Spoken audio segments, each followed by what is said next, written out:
Thank you for joining me for another Quick Hits conversation where we have unscripted conversations for curious minds. I'm your host, Dr. Robyn, aka Mental MacGyver.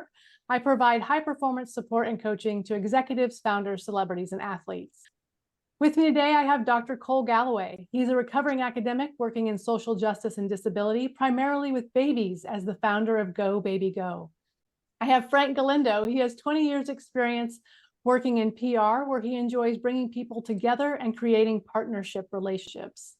And I have Kari Sheppard. She's experienced surgical coordinator with 20 years in the medical field and the founder of Evolution Surgery Scheduling. The question I have today, what is the difference between holding a grudge and having a boundary? Frank, what do you think? So when I first read the topic, Dr. R, it wasn't as straightforward as some of the other ones we've talked about. I actually had to look up other meanings of the term grudge, because to me, a grudge is something that you feel when someone has done something to you. So it's almost like a reaction. In this case, as far as the context of boundaries, so you set a boundary, somebody crossed the boundary, didn't respect the boundary, and now you're holding a grudge against that person. But in looking up the definition of grudge, or alternate definition of grudge, it's unwilling to allow something to happen. So to me, the grudge part of it, I guess the terminology and what we're used to hearing, our perception, understanding of the term grudge is more negative to me. When I hear somebody has a boundary, right away, I'm like, okay, well, I'm going to respect that boundary because for whatever reason, not my business, they've decided that they don't like certain actions or certain communication or anything like that. So at the end of the day, it's the person, right? In this context, just not wanting something from the people around them. Again, situation and language. So this was a tricky one for me, Dr. R. But again, for me, it just comes down to, well, what does the person feel? Does it translate for them into a grudge or a boundary? And is that how they present it to the other person? Either way, for me, it's about respecting that. Okay. That was a very academic and very professional thing from Frank, as usual. Very well thought out. For me, grudges are easy and boundaries are hard. Grudges, I'm world class at holding grudges in my mind. I fight that. I'm old enough to know that grudges hurt me. That doesn't really have a function long term, except to build resentment. And then boundaries, you hear a lot about boundaries for populations that need boundaries. And not that straight white guys like me don't need boundaries, but when Frank's talking about respecting people's boundaries, that's a level of respect for people that have to set boundaries, I think, to protect themselves from oppression or marginalization or personal harm.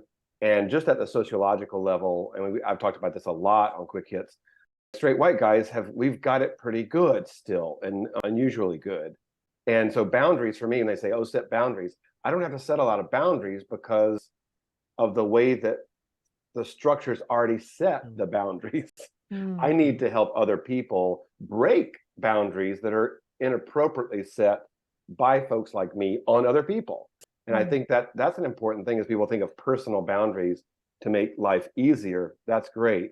But be careful of hiding oppression and marginalization as a boundary. We set a good boundary for our company by requiring good hair or clean clothes or this type of this and they call them a boundary when actually it's not the boundary like Frank was talking about.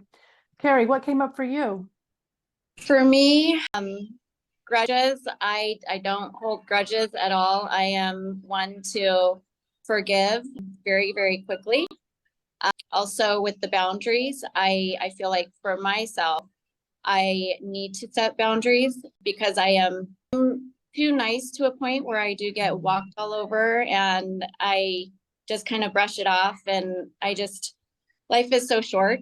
And you and I have talked about, I shared a lot with you, and I forgive, I forget, and I move on. And I don't hold anything against that person who hurt me. I would be the one to approach them and be like, hey, let's talk. Like, this is what hurt me. Let's communicate and move on. But I do think I need to set boundaries personally for myself and my company. Just the way things are these days, it's very, very different from when I grew up, and people just take advantage. And it's my heart's not that way.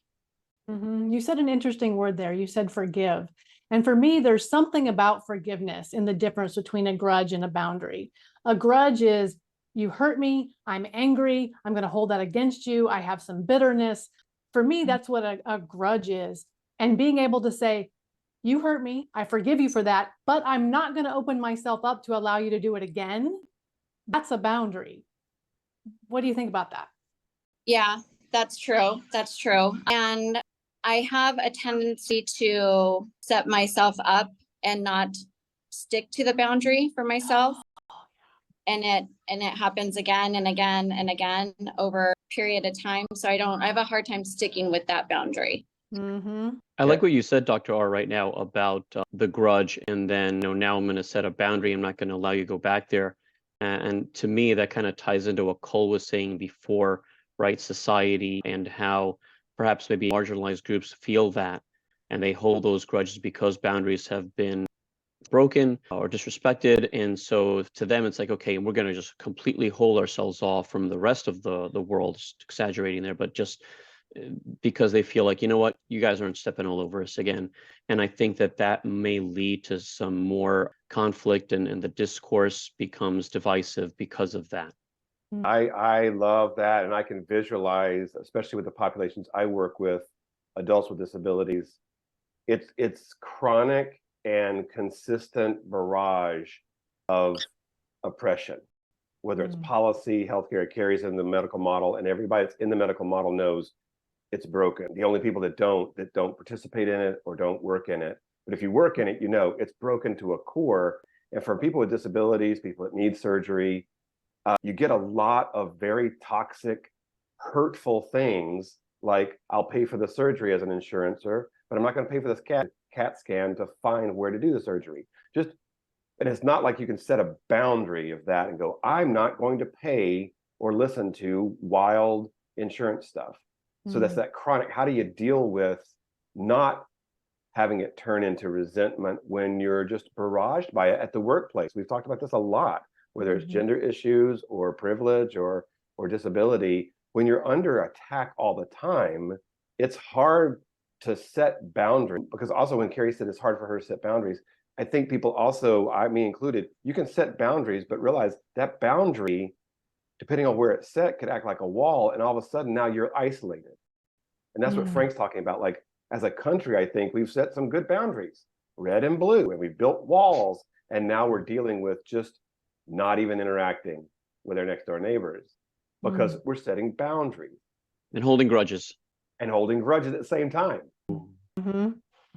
There's definitely something there about being able to say, no, I'm not going to allow this. But what I find is that people who want to walk through your boundaries will tell you that you're holding a grudge and that you need to forgive. Yeah. Forgiveness is, if I can forgive and forget, but if I forgive and you're a client and you see me every Monday, that chronic requirement to forgive and sort of try to forget and work with people that are kind of maybe toxic a little bit, that's hard. This really whole hard. forgive and forget thing, and maybe this is me being grudgeful, I'm not sure. I will forgive and remember, because I'm not interested in it happening again. And I'm sorry that now I have a boundary, and if you don't like it, then that's too bad for you.